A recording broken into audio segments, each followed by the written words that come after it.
of the Personnel Committee of the Bridgeport Board of Education. I'm going to call the roll.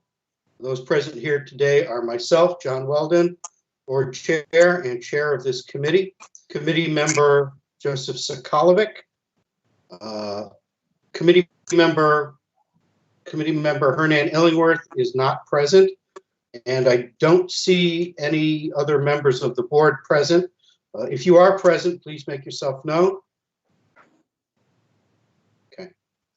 The purpose of this evening's meeting, first of all, the time is noted as being 4:36 p.m. Today is Wednesday, May 11th, 2020, and the purpose of this evening's meeting is to approve the minutes of the January 29th, 2020 Personnel Committee meeting and conduct interviews for the positions of Executive Director of Secondary Education and Magnet, Executive Director of Elementary Education, Pre-K through 8, there's 2 positions there, and interviews for the position of Executive Director of Early Childhood. So I'm going to start off with the approval of the minutes and seek a motion to approve the minutes of the January 29th, 2020 Personnel Committee meeting. The only committee member who was there being myself. I will make that motion. Is there a second? I'll second. Okay. All in favor signify by saying aye. Aye. Those opposed signify by saying nay. Are there any abstentions? Abstain. Mr. Sokolovic abstains. He was not a committee member at that time. Okay, next up are the interviews for the aforementioned positions. We have 4 candidates who are going to be interviewed.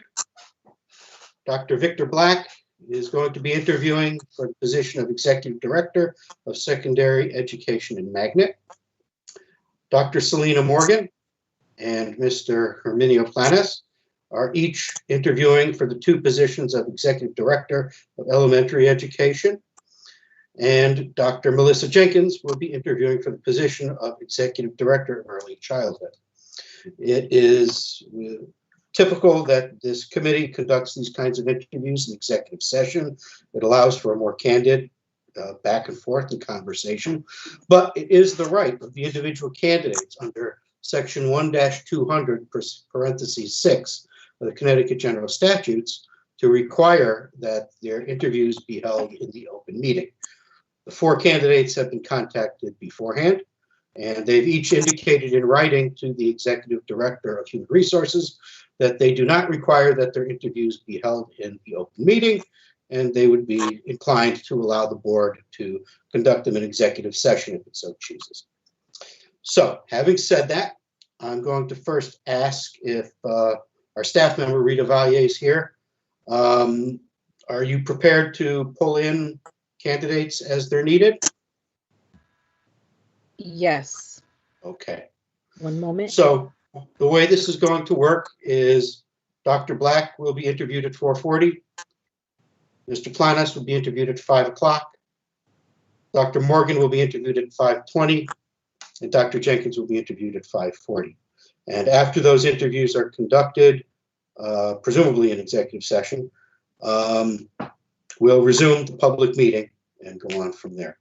So I will seek a motion to go into executive session to interview the aforementioned candidates at the aforementioned times for the various positions as previously indicated. Is there a motion to that effect? Mr. Chair? Am I on mute? Yes, Mr. Scholar. Oh, yeah, I don't know if I was on mute. I have an issue with executive session. These are 4 cabinet level positions. I'm presuming 1 per position. So I'm also presuming that these are basically going to be the candidates. And I believe the public has a right to see the interviews. It's not like we're interviewing multiple people for the positions, that there's going to be a big decision. Being the financial environment we're in, and the reputation for the city of Bridgeport and the Board of Education to be perceived as doing things behind closed doors, I don't think, and they already are employees of the Bridgeport Board of Education, so I think it will behoove this city, the Board of Education, and then even the candidates themselves this is no reflection on the candidates. I have the utmost respect for each candidate, having worked with them on various committees and find them more than able to do whatever job they're given. And I'm not going to vote for executive session. Okay.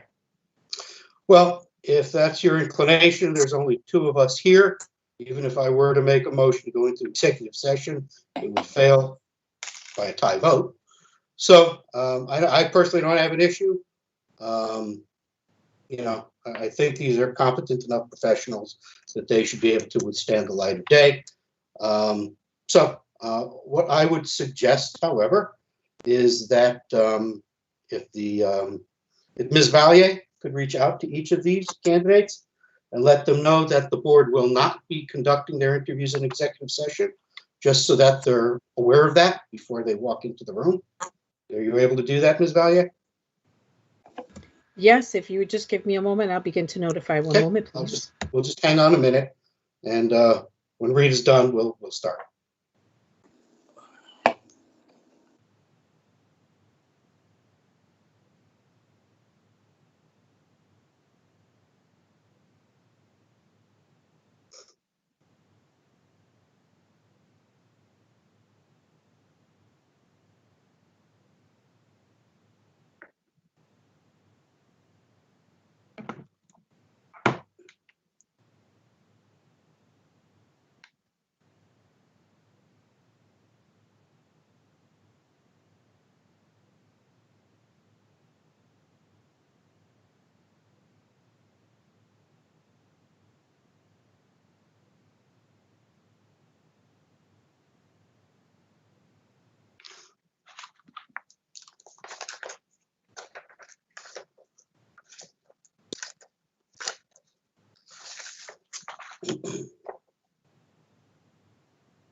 I apologize. I did not note for the record that our Executive Director of Human Resources, Denise Altro-Dixon, is also present in this proceeding and should be present for the interviews as well.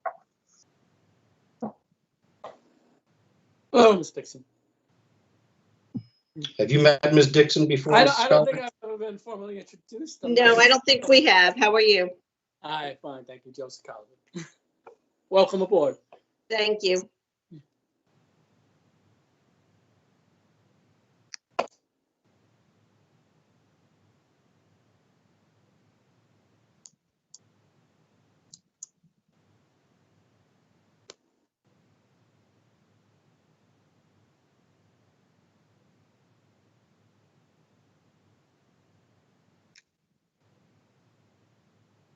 Who did we say was coming up first, Mr. Weldon? Dr. Black. Dr. Black. Okay, thank you.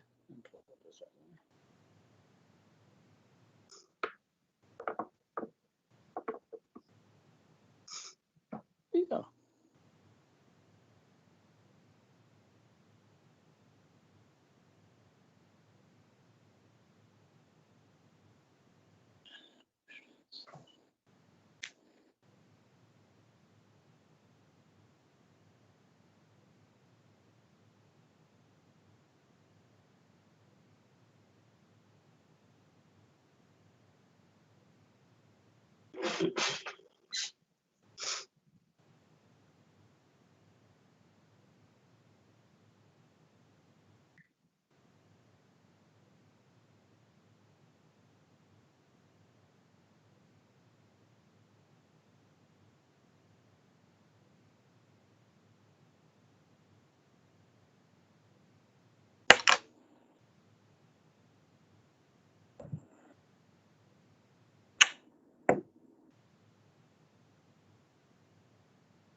Are we close to being ready to start, Rita?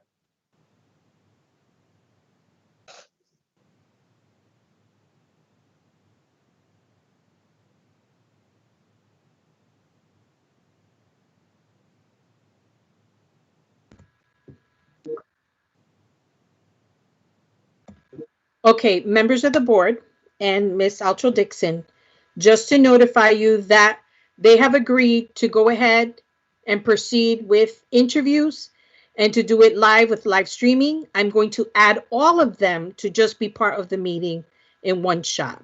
Okay, so we're doing Okay. that now.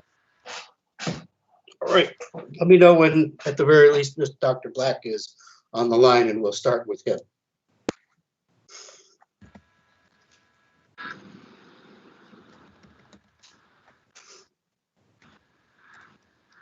Hello, good evening. Dr. And Black. Dr. Black is there. There we are. Hi, good evening. How are you? Good. How are you? Good, thank you. Good. Very good, Dr. So- Black. How are you? Hello, Sir Sokolovic. Good, how are you? So we're going to conduct all the interviews this evening in public session. Okay, It's the board's choice whether they do it in executive or not. You guys have the ability to require it be in the open meeting. We can always hold it in the open meeting if it's what we want, and at least half this board wants to have it that way, so that's the way we're going to do it.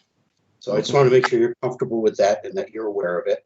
So you're being live streamed, people can watch. no So concern. you're applying for the position of Executive Director of Secondary Education in Magnet. That is Is that correct. correct? Yes, it is. And that's a position you currently hold on an acting basis since Mr. Testani appointed you almost a year ago, correct? That is correct. Okay. We have a series of 7 questions, and we'll just go back and forth between myself and Mr. Skalovic. We'll try to keep this confined to 15 or 20 minutes, so try to keep your answers pointed. Okay. I'll ask the first question. And again, there's 7 of them. What do you consider to be your weakness as a potential executive director? Weakness is a challenging thing to identify, but I know part of it is balance between, I would say, work and family time. I mean, for example, right now we're going after a $20 million federal grant. It's a multi-100-page document, and it just takes a tremendous amount of time. But you know, my family understands, and we make things work. So I have to say, my weakness is being able to turn things off and take time away from work when necessary. Mr. Skalovic, take the next question. Did you get the list of questions? Yes, I did. I got it right. You And if I may have one of my own at the end. This is just for this position. What do you consider to be your greatest strength as a potential executive director? I think my greatest strength is collaborating with teams of colleagues. Even within my current capacity, I think I work pretty closely with principals and tend to generate ideas of what's surreal as a Bridgeport graduate myself that I'm at the position now where I'm, you know, leading schools, but it's still a pretty awesome thing because these individuals have been my colleagues for years. So as much as it seems to be pretty seamless, I have to say part of my strengths, even from a principal standpoint, is building teams and getting us to achieve goals, set goal achievement.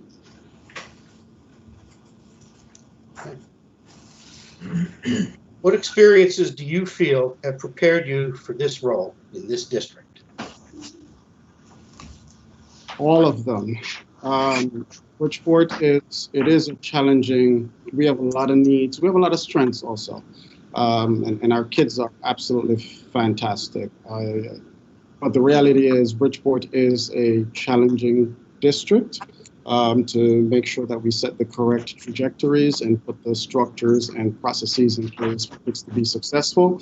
So from that standpoint, the reality is we just have to get in and get focused and work to achieve the goals that we set for our kids. ultimately, from my standpoint, I have been an instructional coach for kids. I've been a teacher for many years in both science and technology. I've been a district level staff developer that worked with teachers to build technology capacity when I was in Norwalk Public Schools. I've been an assistant principal in multiple districts, urban and suburban. Here in Bridgeport, I've been an assistant principal. I've been a principal at the comprehensive high schools, at the magnet high schools. So I pretty much have a full understanding of kind of where we are, what our challenges are, what our needs are. And that's kind of my focus right now. Even this grant that we're working on right now, it's part of the mission of making sure that we create a K-12 continuum where kids can just have the structures in place from a young level so that when they do get to the high schools, they don't necessarily struggle as much. There's still going to be challenges, of course. Nothing is perfect, but my role is to leverage my experiences and also my colleagues to do the best we can in regard to creating a continuum of strong services for students in Bridgeport. Okay. Mr. Skolovic? What do you see your role in regards to working with school leaders? That is a primary role. I kind of see the trenches really being teachers, the individuals who work day to day with kids. And that's part of what I miss too, being with the kids every day, but that's part of my reality.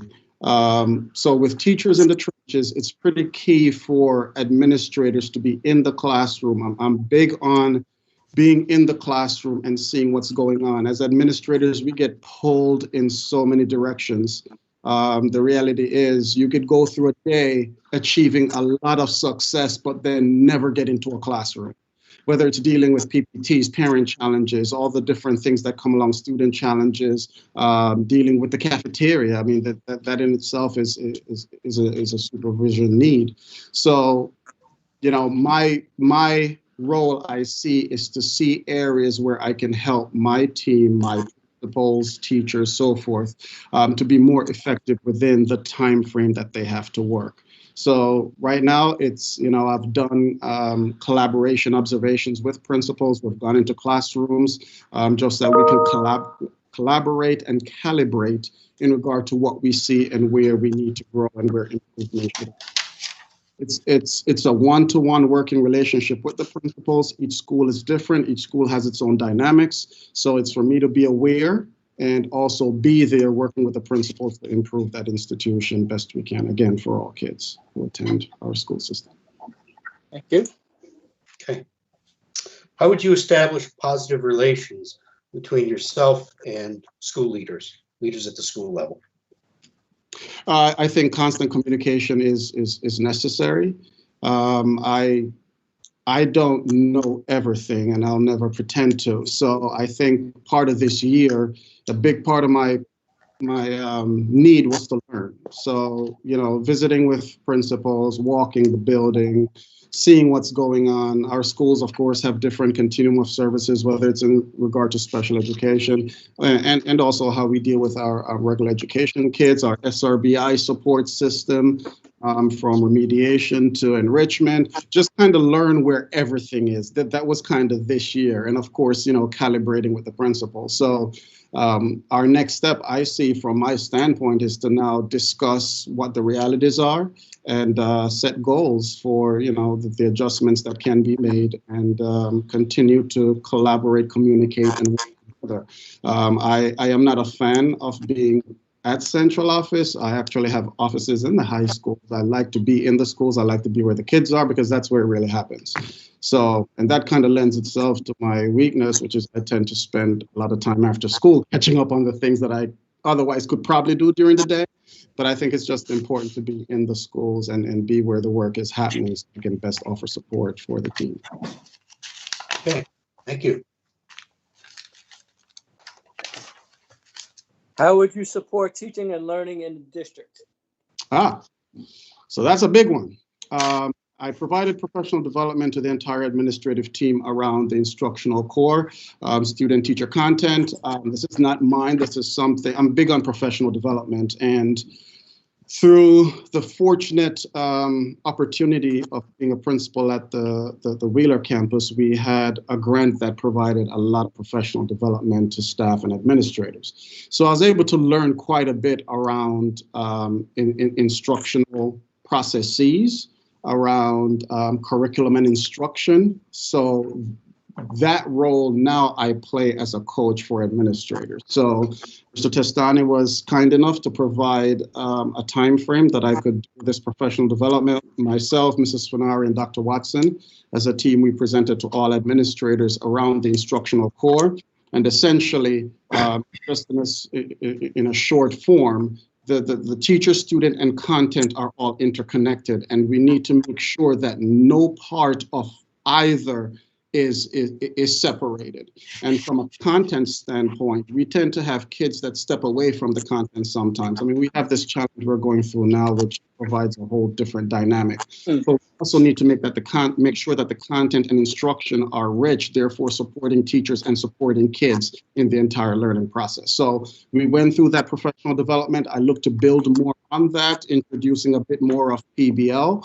Our high schools are going to semester-based structure now, so there's more time within the class period. So the curriculum and instruction need to be very strong and robust from a student engagement standpoint, from a student-centered standpoint, so that it's not so much the teacher putting on a show, it's the kids actually doing the heavy lifting. And hence, you know, enjoying what they're doing, kind of tricking them into learning, but having kids produce and engage in the content and the teacher monitors, supervises, and coaches along the way. That's how I kind of see the need for curriculum and instruction to go, and that's kind of my goal, working with the superintendent to get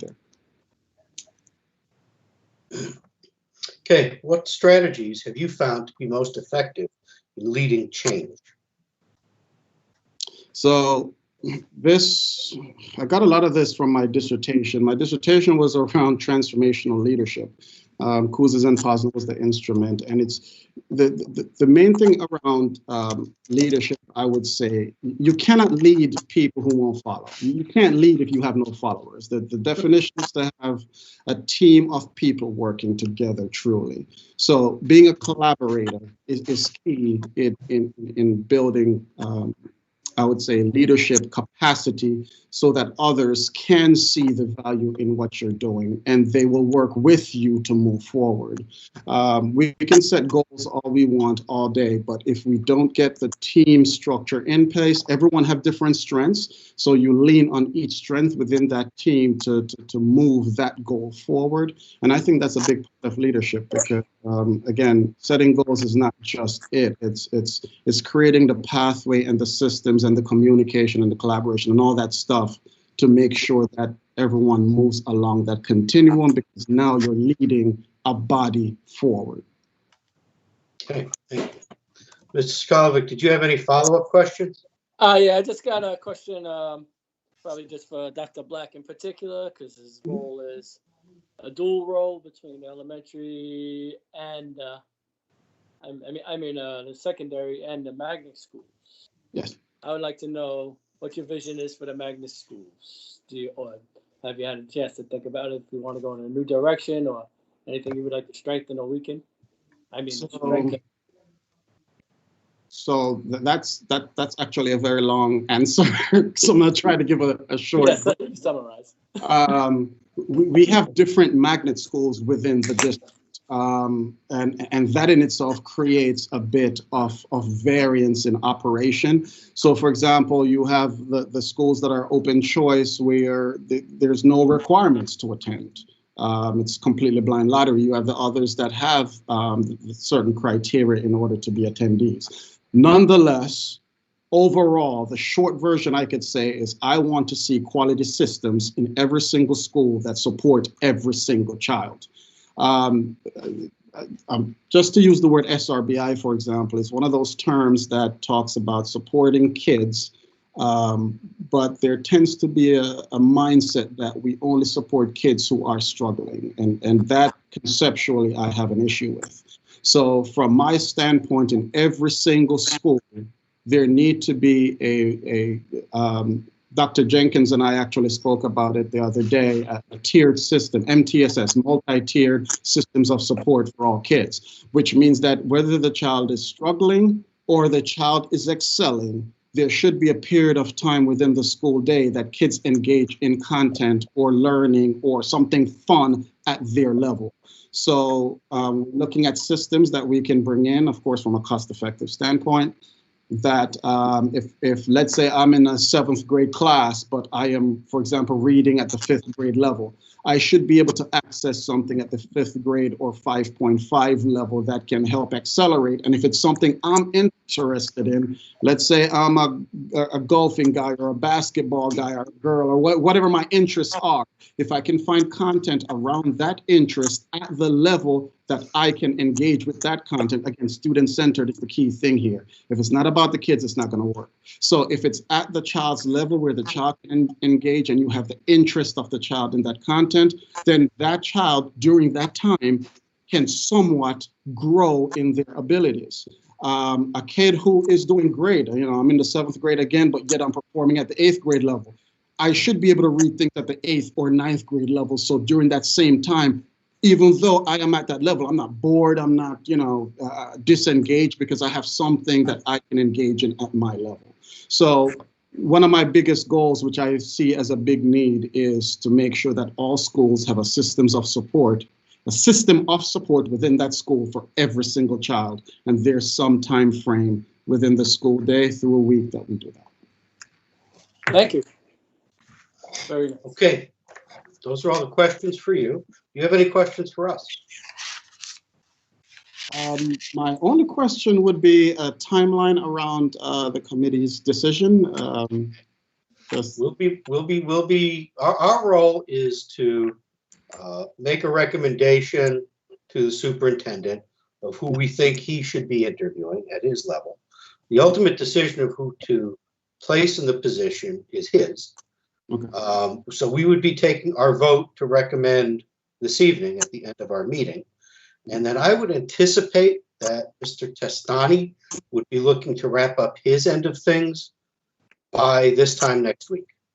Okay. I don't anticipate the remainder of this process to be very lengthy. I think he's anxious to just move on, and so I think it'll be a short time frame.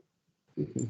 And one final question: is there any of my responses that any further information is needed for clarification? Not for my part, Mr. Sokolovic. No, sir. No, Dr. Black. It's Good. very educational, and especially done. I like the last answer the best. Okay. Well, thank you guys for your time. I really appreciate the opportunity. You're welcome to stay around for the remainder of the proceedings, or if you've got something more pressing to do, you're free to leave. It's all up to you. I feel there's a multi-million-dollar grant I'm working on, so I'm going to exit if you don't mind. Thank you. Okay, you do that then.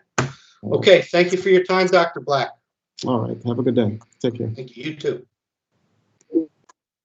Okay, the next party we're going to interview is Herminio Planas for one of the two positions of Executive Director of Elementary Education, grades pre-K through 8. I see my old friend, Mr. Planas here. How are you? Nice seeing you again. Disclosure, I've known Mr. Planas since we were in Central High School together. Let's go a little farther than I have. So we're going to ask you a series of 7 questions. We'd like to keep this interview confined to 15 or 20 minutes to the extent we can. And then at the end of it, we'll see if you have any questions for us, and we'll go from there. Okay? Excellent. So the first question is, what do you consider to be your weakness as a potential executive director? You know, my weakness is that I like to work. I'm a hard worker. I'm an extreme hard worker. I devote a lot of time to those things which, you know, I'm part of. And, you know, Bridgeport is one of those things that I care deeply about, as you could see by my resume. I grew up in Bridgeport, and I don't want to go anywhere else but home, which is here. But in your question, what are the weaknesses? I just work extra hard, and I devote a lot of time to those things that I do. And at times, you know, I put some things aside which are important, like, you know, my family. But again, you know, they know my role, and they know what I have to do, and they know that this is what I'm devoted. This is what I have. This is a mission, and so they are very understanding in that regards. But yes, I like to start and finish things, and I'm not happy with things when they're not going well. I devote a lot of time to it, late nights, weekends, whatever it takes. Okay. Mr. Skalovic, second What- question. Yes. What do you consider to be your greatest strength as a potential executive director? Yeah, my greatest strength is I'm a thinker. I like to think outside the box, and I love to you know, make plans and take a look at what's out there first, do research, and then from there really think through things in terms of our situation in Bridgeport. So I'll give you an example. In looking at a math textbook, it was one of those things that we have to do, and something that I care deeply about, because we do need textbooks in Bridgeport. We do need to overhaul the resources that our kids use. So I devoted a lot of time in talking to all my colleagues across all members of our DIRG. I spoke to Stratford. I spoke to Waterbury. I spoke to a lot of different other towns in terms of what they were using and how they were implementing it. And then I made a plan. I looked at what we have. I developed a committee. We put in some pieces, and here we are. We just approved the 6 through 8 book the other day. So that's just an example of I think one of my greatest strengths as a thinker and organizer. What experiences do you feel have prepared you for this role in this district? Well, I will say my resume is very lengthy, so I'll keep it very short. I think that every single experience that I've had in Bridgeport has prepared me for this role. I began something that is not in the resume. I began as a paraprofessional at Last House School when I was a student at UB. I received a scholarship, and I was part of that, and so I learned about the TAG program. I learned about the laws that involve that. I learned about the needs of students that were talented and gifted. I learned that you should listen to students in making decisions. So that's just one example. In becoming, in my road up the ladder, you'll see that I was an assistant principal at Curial School, for example. And so, you know, the engagement with students, the talking to the Commissioner Network members, and creating a plan on how to turn this school around, dropping the rate of suspensions from about 500 to nearly a fifth of that in 1 year, and putting those things in place. I think that those experiences are such that I could now look at schools that were similar to the ones that I had, that I was involved in, and I could provide that input on things that not only could be done, but that I had done and that I had gone through it. So in a way, this is the experience that I had. It could help me in speaking from a first person point of view, rather than speaking from a book or speaking from what someone else said. Okay, Skalovic. How do you see your role in regards to working with school leaders? Yeah, I think that is extremely important. I don't like to be in the office very much. I love to be in schools. I love to be speaking to principals. I think my role is to ensure that principals are keeping the eye on the prize. The prize is to ensure that we provide the very best education, making sure that they have data, that they're utilizing data, that they are creating plans on how to improve that data, that they're constantly looking at that plan and at the data that comes out of there, and also ensuring that that they're moving towards, they're changing those, their vision, their ways that they're engaging this plan to ensure that they're moving in the right direction. And when things don't go well, guess what? The best plans could change. So how do we create that change? How do we, what new markers are we going to put in place? What resources are we going to need? So my engagement with the principals, those are my questions. How's your data? I obviously I've looked at their data, so I know how it is. I know the pieces that are weak, and I know what we're going to engage on. I want to know about their plan. I want to know about, also very important, what supports they're going to need to make this happen. And I'm always listening to what is that need and how we could bring that into their school. I'm always looking at grants because, as you know, in Bridgeport we don't have a lot of money. So we're looking for partnerships and grants to see how we can make those things a reality. And there are grants out there. There are state grants that could be applied for. And I know that the Black is applying for a big one. So that's basically my role. My role is to be a support to help influence the teaching that's going on by making visits, learning walks, and speaking, creating that relationship with principals to speak freely in regards to the needs for their school, being a collaborative friend. And by collaborative friend, I don't mean a friend. I mean someone who will collaborate with them to move the school forward, and ensuring that our students get the maximum that they could get, because they deserve it all. How would you establish positive relations between yourself and leadership at the building level? Yeah, when I was a coach, I learned a lot about this. When I was a numeracy coach, the first thing that I have to develop is that trust.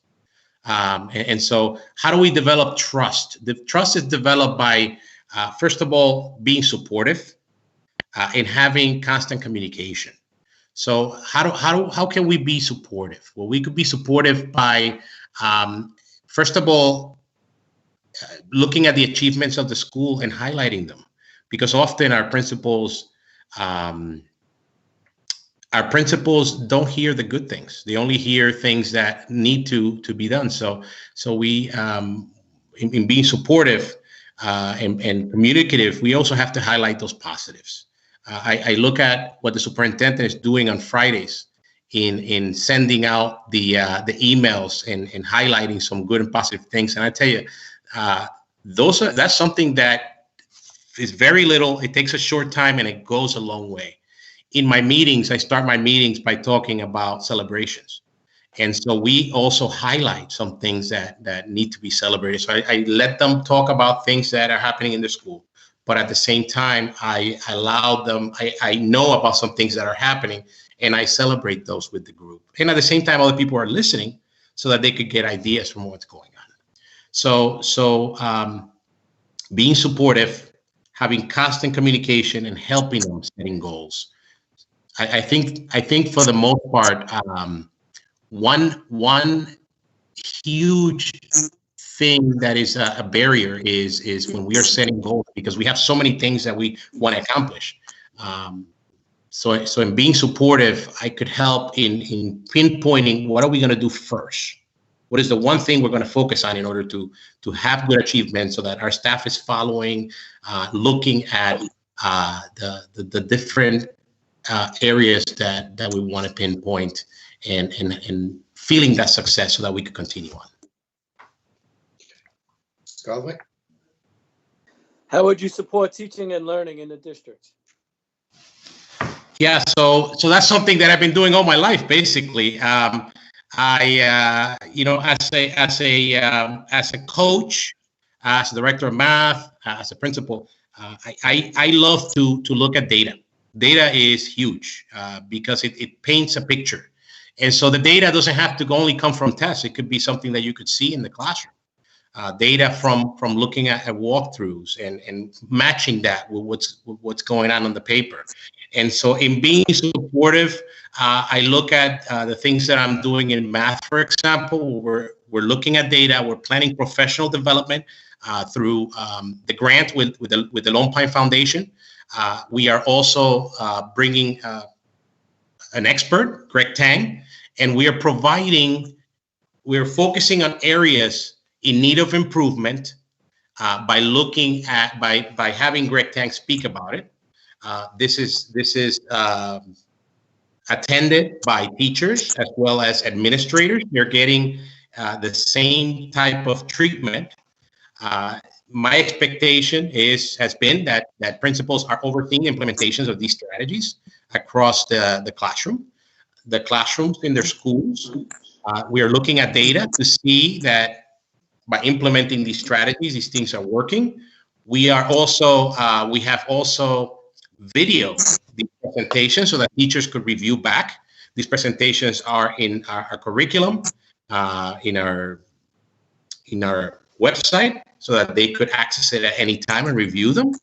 And ultimately, we're always in communication to support what goes on in the classroom and to ensure that instruction is carried on the correct way. Now, when things don't go on the right way, then we go back to the curriculum, we go back to the PD, and we meet with those teachers and we ask, have you done this? Have you done this? Have you done this? Yes, we've done that. So what's not working? And then we'll go back to the drawing board and we make an effect in that sense. So that's just an example of how, what things I'm doing right now in the district in order to support teaching and learning. Thank you. What strategies have you found to be most effective in leading change? Yeah, I've been reading a lot about leading change, especially now. I know that planning. There's in leading change, there has to be a plan. There has to be a goal that has to be communicated. We have to also ID the correct players for this plan, the different parts of the plan. We have to delegate, be good delegators. We have to set objectives for our delegators, and then we have to manage them, manage the delegators, and then we will look to see that those goals are being implemented and how they're being implemented. So in affecting change, we have to look at this process of looking at a plan and doing all those things. Now, beyond that, we also have to look at leadership, how we affect change as a leader. So it's, I was reading, I think it was John Otter who said, that you have to inspire. And in inspiring, you have to interact with others. And then you have to support those that are being inspired, those who are working for you in order for you to continue this cycle. So inspiring, interacting, and I think he used the word improving, if I'm not mistaken, that's what he used. So that's how we affect change. We have those relationships, we have a good solid plan, and we're constantly looking at that plan to make it a reality. Okay. Mr. Skolvik, do you have any follow-up questions for Mr. Planas? No, sir. Okay. That concludes the questioning portion of the interview. Do you have any questions for us, Mr. Planas? No, I just want to thank you. Thank you for this opportunity. Okay. And like always, I'm from Bridgeport. I'm very willing to give my time and my efforts to my home. Okay, good enough. Thank you for being here tonight. You're free to stick around for the rest of the proceedings. If you have other pressing things to do, feel free to jump off. It's all up to you. But thank you for being here tonight. Next on the agenda is an interview of Dr. Selena Morgan for the other position of Executive Director of Elementary Education, grades pre-K through 8. Oh, you decided to do video tonight. Hey, how are you? I was under the impression you wouldn't be doing video. Oh, well, she asked me to. I said, fine, I'll do video. There you go. I have to speak up for it though. Good evening, Dr. Morgan. So here we are. This is a position you currently hold on an acting basis as appointed by Mr. Testani almost a year ago. And now you're applying for it on a permanent basis. We're going to ask you a series of 7 questions. And then afterwards, we'll see if you have any questions for us. We're trying to keep the interviews focused to about 20 minutes, more or less. So I will ask the Not first very question, loquacious. which is, what do you consider to be your weakness as a potential executive director? Okay, weaknesses as an executive director, you really shouldn't have any, because any weaknesses you have, you should be able to research that and look up and find out what to do, which I've had to do this year. But if I would say what my blind spot is, I would say it's high school. In all my years, even in New York and here, I have no high school experience. So that would be my blind spot. But having a blind spot to me is not really a weakness, because I could figure out and research and find out and ask people and collaborate and figure out what to do if I had to go to high school. So Okay. there you have it. My blind spot is the whole high school scene. It's an area to grow. Scenario. Okay, fair enough. Mr. Skolnick, question 2. What do you consider to be your greatest strengths as a potential executive director? I think my greatest strength is my ability to build relationships with parents. I think that's important. I think we are in a service. This is a service business. I think you need to be able to talk to parents in a certain way. You need to be able to understand where they're coming from. You have to be able to build relationships with parents, because although I'm an executive director, when I'm in the building, I meet up with parents. Parents call me all the time with problems. I have to be able to relate to them. If I can relate to them, I can relate to their students. And when principals call me, I'll be able to support them if they have any issues or concerns. So I think that's one of the greatest strengths I have, is being able to build relationships with people in general, learning how to, being very personable, and learning to listen and understanding what people need you to do for them. So that's one of my greatest strengths. Third question is, what experience do you feel has prepared you for this role in the district? I think Anything that jumps out at you? Yeah. I think my 14 years in Bridgeport prepared me for this role. I came to Bridgeport from New York. New York, is a lot bigger city. It's run differently. We have little pockets of ethnicity, you know what I mean? Little pockets of places where, like, you have everybody looks the same. It's not really as diverse as Bridgeport. And I was at Winthrop School. So everything I learned from the time I got there to now has prepared me for this position. I had to learn the district. I didn't know that all districts were different. I didn't understand that every time you go into a different environment, you're not going to find the same sorts of rules, same sorts of policies, same kinds of people. Whatever I did in New York wasn't going to work here. I had to navigate through what was happening in Bridgeport. So over the 14 years, I've learned. I've looked around, I've learned. I understand how to get what I need for the children. I know community organizations that I've partnered with. I know where to go to get materials. If a parent comes to me with a need, I can say I can offer some sort of support. So I think that everything I've done up to this point prepared me to be an executive director, and especially dealing with my colleagues. I just came out as a principal. So as a principal, the rest of the principals were my colleagues. I'm now their supervisor. So that just collaborating with them and getting to know them prepared me for this position, because the people I supervise, I know already, and I've built up a level of respect with. So, yes. Okay.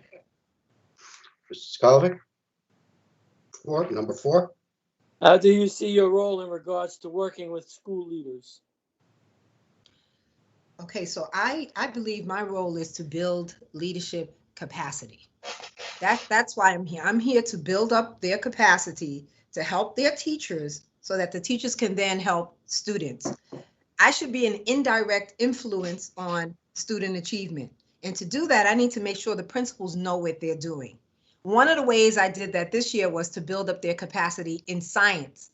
No one wants to do science. I don't know why, I love it. But anyway, so no one wants to do it. So I had to show them, what teachers were supposed to be doing, but I had to do that with the administrators first, so they knew what to do. So when teachers come to them and say, I don't have access, they don't have to come back to me to say, Miss Morgan, they don't have access. They can say, oh, we had this training. Miss Morgan showed us how you can get in here. I can help you get in. So my job is to give principals the skills to be able to help their teachers do the jobs they have to do. That's how I see my job. Capacity building and building of leadership skills. Okay. This is somewhat of a related question. Perhaps you've touched on it already a little bit. But how would you establish positive relations between yourself and the building leadership? Okay, so I did get along with most of my colleagues, but there's always people you don't really see eye to eye with, and you may have to supervise them. And it doesn't work if you're butting heads all the time, or I think I'm always right and they're always wrong, or I didn't like what they did 2 years ago. That doesn't work. Okay, so you have to first build up mutual respect, and you do that by being transparent. You build trust. You go in with a collaborative piece, and I'm very honest with people. When I come in, I say to them, I'm here for this. Here's what I'd like to see. Here's what I'm seeing that I don't think is working out. Tell me how that's working. So a lot of conversation, a lot of communication, a lot of mutual respect amongst us. It's important that we respect each other. One of the quotes I have on my email is that it's an educated mind that it takes an educated mind to you can consider an idea. You don't have to accept it. So it's okay to listen to everybody. It doesn't mean you're going to agree with them all the time. And you need to be able to do that from a place of listening, and I'm truly trying to understand where they're coming from, because things change all the time, and if you're not listening, you may miss something. That's important. Okay, Skalovic, question 6. How would you support teaching and learning in the district? All right, so I am an elementary executive director. I don't have a content area, but the way I support that is I make sure I go to the professional developments for math, the professional development for reading, and I make sure I give a professional development for science. Okay, so I go so that I can understand what's required in math and reading, and what's required in science. So when I go into those buildings and I take the learning walks and I go into the classroom, I'll know. I'm like, oh, you're supposed to be using Reading Wonders. How come you're not using that? I'll be able to ask those questions. If I had no idea of what was happening with math or reading, when I walked into a room, I wouldn't know what to look for. So that's one way I support it. The other way is I push science wherever I go. I think science as a content area is important. Yes, the literacy piece is great. You can do literacy with science, but as the content is important. Students need to understand how physics works. They need to understand how chemistry works. The content is important, so I always push that wherever I go. And I do it quietly. I'll come in and say, can you show me your science block? Or I'll say, hey, I'd like to see a science lesson. Can you let me go in and see what they're doing? And I talk to the teachers, and the teachers are always really excited about it, I have to say. They just need some support in, doing it a little better. Maybe they need materials, or maybe they didn't understand something in the book, one section of the book. And so I offer all of these things. So what I did for this year in terms of supporting teaching and learning in science in particular is I sent out a curriculum guide to grade 5. I didn't make it up. It didn't come from me. I went into the materials we already have that we were using. I told them they should be using, and I laid it out for them day by day and told them what they should be doing so that they understand where they should be. I wanted to make sure they had hands-on. I thought that was important. I think it's important that they do something with their hands in science. So I put in the labs. I said, okay, these labs have to be done by this time. If you need anything, let me know. If you need materials, let me know. If you'd like me to come and show you, help you, let me know. So that's how I support teaching and learning. The other thing is professional development. That's extremely important. You can't. That's something that you have to include when you talk about teaching and learning, because when you have people who are reluctant to do something, most of the time it's because they haven't had enough professional development. No one's told them. When I went around and I talked to the principals, I said, do you know what science program you're using in elementary? They were like, well, no, what are we supposed to be using? I went into some schools and said to the teachers, can you show me your science books? And teachers like, I don't think we have any. I said, no, everyone has them. Let's look around here. And we looked around and there they were. I said, see, here they are. You're going to come to my PD and I'm going to show you how to do it. So those are the things that you have to do to support teaching and learning. You have to support the people who the children are in front of. So that's how I would do it. A little piece of it. Okay. Thank you. I'm sorry. I hope I didn't ramble on. I like talking about science. No, it's clear where your passions lie. Okay. What strategies have you used and found to be most effective in leading change? You know what? That question is really good right now because we are in for a big change coming. After this pandemic, to re-engage with schools, all of that will be big changes. So I think that the most important strategy is that you have everyone at the table. You have to have the parents there. You have to have the teachers there. You have to have students there. You have to have community service organizations there. Everyone has to be at the table before you discuss what you're going to do moving forward because everyone is involved. Everyone is involved. And then when you come up with a plan, you make goals, and then you move forward. That's how you do change. You don't throw stuff at people.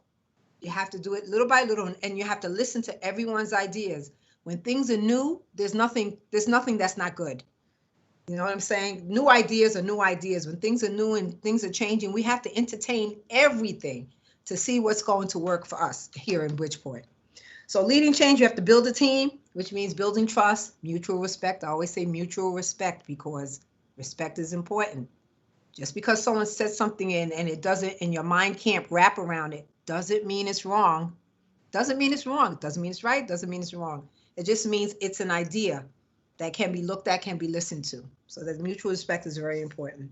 And then the other thing, of course, like I said, everybody at the table. Everybody. Yeah. Okay. That is the 7th question. Wow, I went fast, didn't I? I talk. I don't like to talk. I don't Put talk. us back on schedule. Any Mr. questions Scott, for do you have any me? You want to follow-up? follow up? No, she Follow up touched on or- all my Follow-up? areas, especially with No, science. do you have any follow-up questions? Anything? That's what I'm asking. Do you, Skolovic, have anything further to ask? No, thank you. Okay, Awesome. I do not either. Do you have anything that you want to ask us about? Dr. No, I think I'm good. I'll just wait and Just see what wait. happens. See what happens. All right. Fair All enough. right, thank you. Thank you. You're free to stick around, or if you have other pressing things to do, feel free to leave the meeting. It's all up to you. Okay, thank you. Okay, thank you for your time. Next on our agenda is interview for the position of Executive Director of Early Childhood. That candidate is Dr. Melissa Jenkins. Dr. Jenkins, are you on the line? Yes, I am. Thank you. We are a little ahead of schedule. Are you going to be participating via video or just telephonically? I would like to participate via video. Okay, I was asked because I didn't see you. Yes, Okay, it's so okay. there you are. All right. So as with everyone before you, we have 7 questions we're going to ask you. And then afterwards, we'll defer to you to see if you have any questions for us. You currently hold this position in an acting capacity as appointed by Mr. Testani a little less than a year ago. You're going after this for a permanent position. Is that correct? Yes, it is correct. So it would appear you like what you're doing. Yes, I do. All right. So then I'm going to ask you the first question. What do you consider to be your weakness as a potential executive director?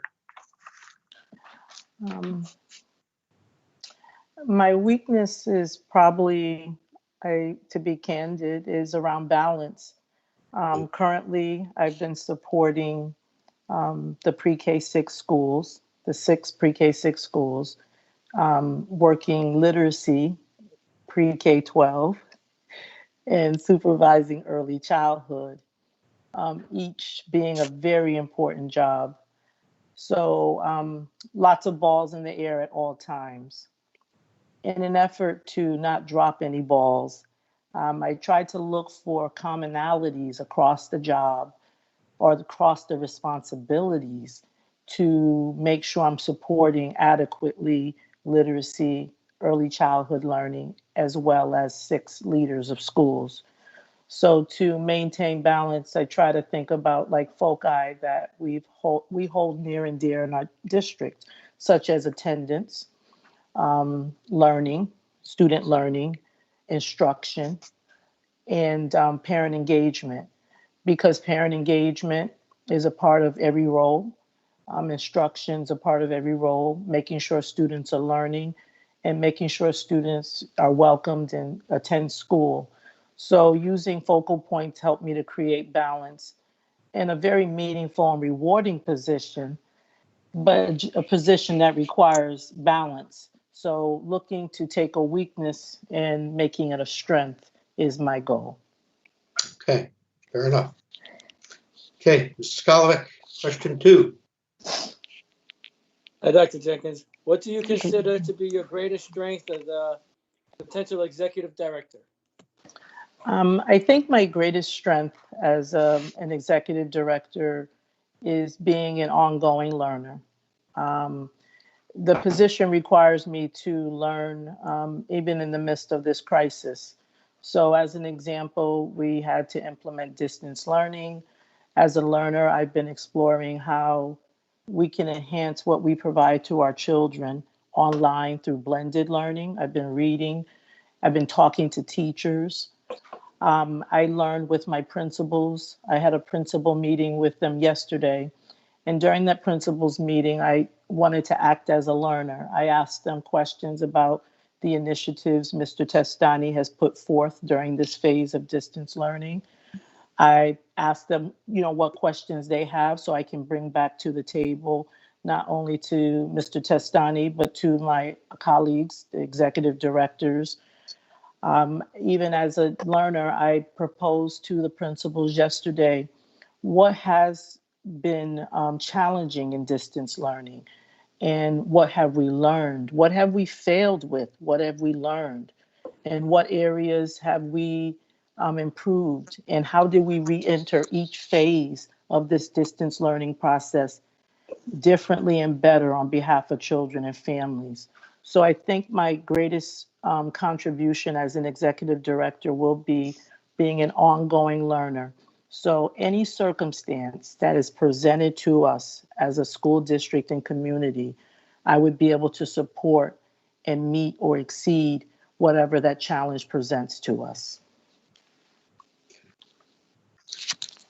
What experiences do you think have prepared you best for this role in this district? Since, I think one of my greatest strengths is being a learner, all roles are important, but I think the role that played the greatest level of importance to me is being a teacher. I started as a teacher here in Bridgeport Public Schools, worked at the old Elias House School, which is now Caesar Battaglia. And having been a student here, and I took the bus to that job, that first job as a teacher, rode bus number 1 to Elias House. And I learned to work with the community of that school. I learned to work with the parents in that community. I learned to meet the needs of the children in that community. Second language learning was a need. So I went back and got my master's degree in ESL to meet the need in that community. So as a teacher, I was constantly learning, looking to develop myself to meet the needs of the community. So I think the role of teacher prepared me to be able to meet the diverse needs of the stakeholders. I worked with Zenaida Muniz as a principal, with the principal. I remember my first year, she gave me the opportunity to visit other school districts to learn what their best practices were, and allowed me as a first year teacher to come back and turnkey that professional development to the staff. Okay. So I learned that not only was I part of a community that I would take from, I learned to give back as a teacher. And so as a teacher, giving back connecting to community, you know, investing in the families, investing in my colleagues. It's important.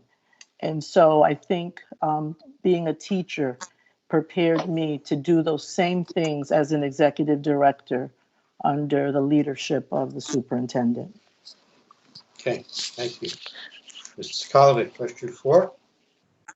How do you see your role in regards to working with school leaders?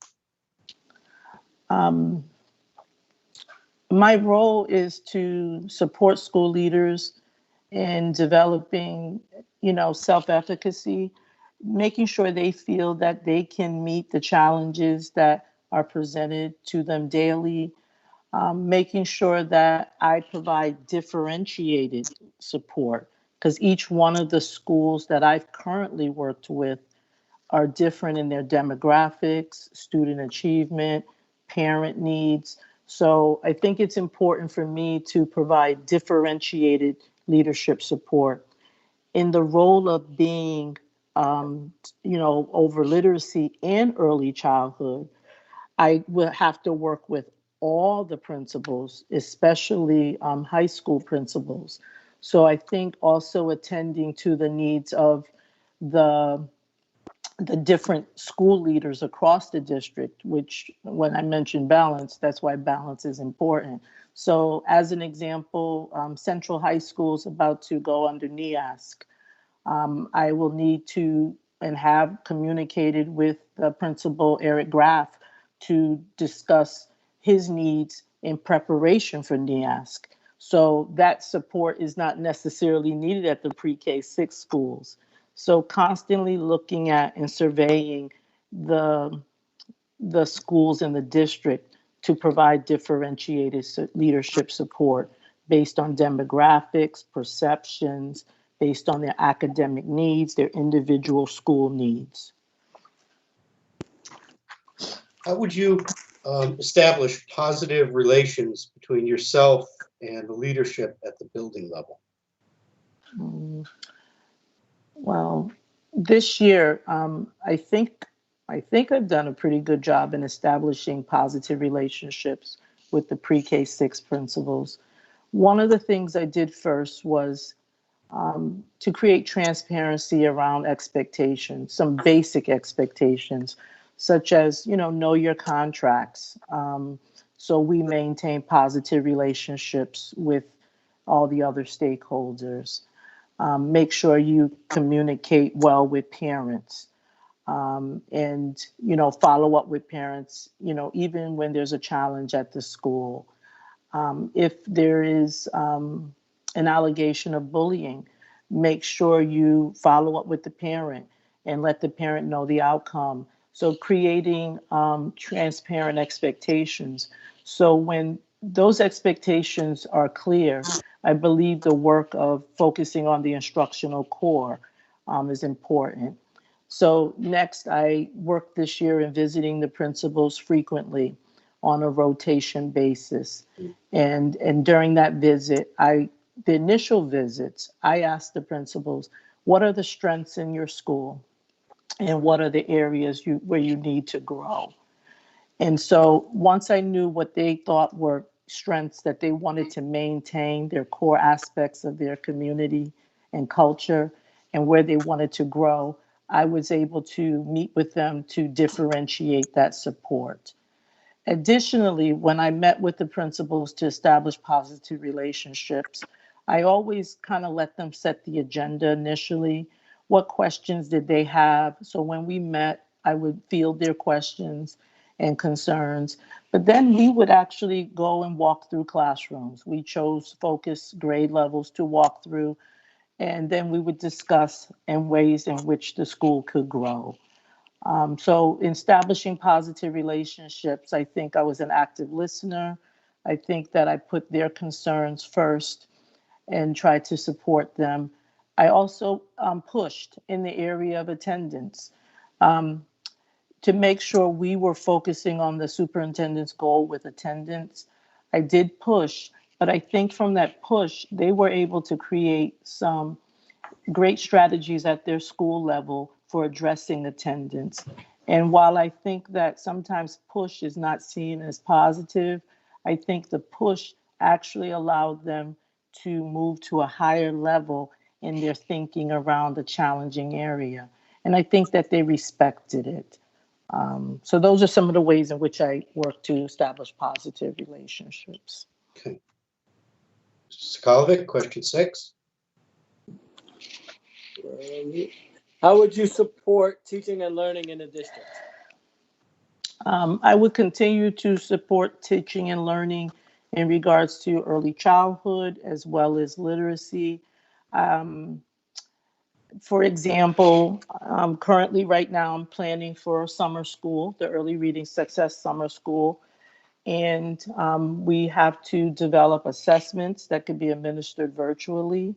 We have to identify resources, and in those resource identification, looking for culturally relevant resources, looking for resources that cut across science and math. One of the texts we're using for summer school is titled "A Girl Who Loved Math." It's actually a biographical fiction about a scientist named Ray Montague, African American woman who developed the blueprints for ships during World War II. So, making sure we're providing resources to children, resources for teachers. In preparation for early reading success, we will provide professional development to teachers on how to use resources within teams and how to engage parents in the teaching and learning process. Parents will receive a packet of materials outlining how they could support their child clearly during the 14 days of summer school.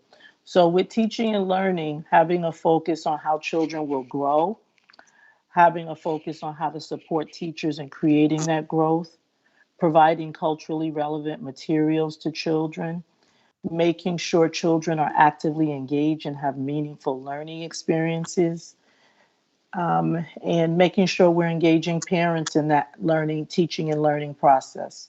Those are ways in which I would support teaching and learning in Bridgeport Public Schools. Thank you. Okay, what strategies have you found to be most effective in leading change? In leading change,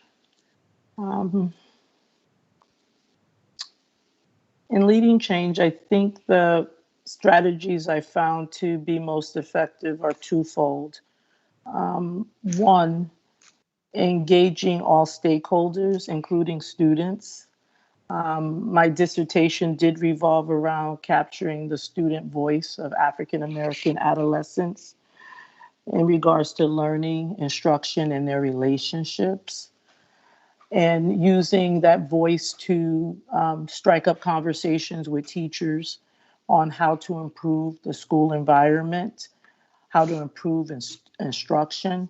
So I think engaging stakeholders is very important in implementing change, but also taking the pulse of those stakeholders' concerns, asking stakeholders what more information do they need, how is the change affecting them personally, how can we manage change more effectively, looking at change and how it impacts children, and refocusing.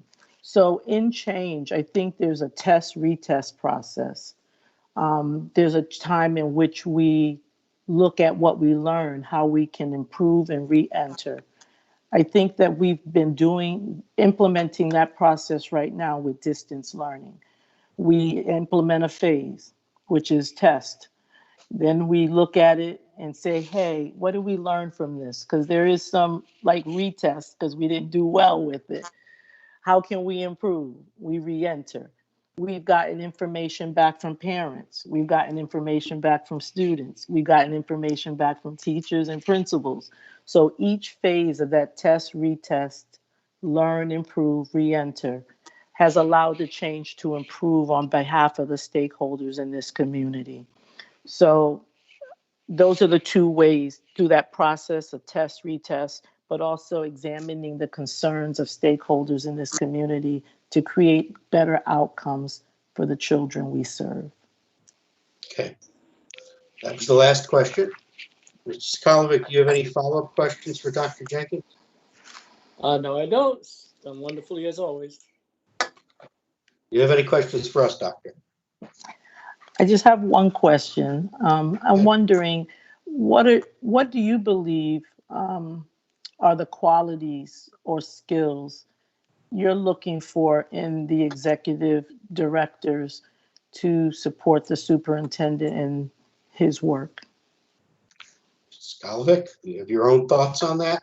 Yes, as you know, I'm big on educational equity and looking for subconscious biases and correcting for any that may exist, and just to continue the track you're on, basically. For my own part, I think it's just that all of you are able to work together as a cohesive team, and that you're able to kind of collaborate with one another and not operate in silos, because it's easy to do that when you have these very specific areas that you're focused on. But just because you have a general focus doesn't mean you all shouldn't be having some involvement with each other in the different areas that you specialize in. And I think that's the main thing, is that you all are able to be matrixed like that amongst yourselves and with the superintendent. So I think that's the most important thing. Thank you. Is there anything else? No, Nope. not at all. I appreciate the opportunity. Okay, I'm sure it's a long day.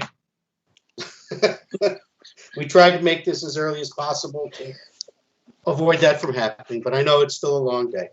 Yes. Thank you for coming here. Feel free to stick around for the remainder of the proceedings. If you got other pressing business, you're more than welcome to leave. It's all up to you. Okay? Thank you. Okay. Okay, so we've conducted the 4 interviews. They are all the only candidates that internally have been brought to us, that have applied and been brought to us for interview. There was one other candidate who withdrew themselves, so we're just dealing with these 4. Given the current circumstances that they're all applying for the jobs that they currently hold in an acting basis, I'm going to make a motion that these 4 candidates be referred to the superintendent for his own review and interview of them, and for his ultimate decision to place them in the roles he sees fit. I think they all demonstrated that they're all capable of the work that they're doing, and if the superintendent decided that he wanted to keep them where they are, I would be comfortable with that. So that's the motion that I make, and I would seek a second. I'll second. Okay. Any further discussion on it? Yeah, just a quick question. It's been a while since I've been at a personnel meeting because of all the executive sessions. Are we required to do the score sheets, or is that something that's just an optional? I think, well, I mean, the statement I just said, I mean, they're not competing with one another for individual roles. So, I mean, for my part, I'm happy with them being considered for the positions that they're applying for and being referred to the superintendent. I don't see a value in Okay. scoring them because they're not competing against anyone. Right. It makes sense. I just wondering this technical issue. So, yeah, I mean, unless somebody feels strongly otherwise, as long as we're comfortable referring them to the superintendent. Yes. And that's that. Extremely Okay. comfortable. So all in favor? Aye. Opposed? Abstentions? Okay. There being no further business, I'll seek a motion to adjourn. Motion to adjourn. Second, all in favor? Aye. Opposed? Okay, we are adjourned. Yep. Okay, thank you. I'm going to log out now. Me too. Thank you. I'll try to see you later in finance. I do have something else I have to do. I may not get there till a little later. Okay. Thank you.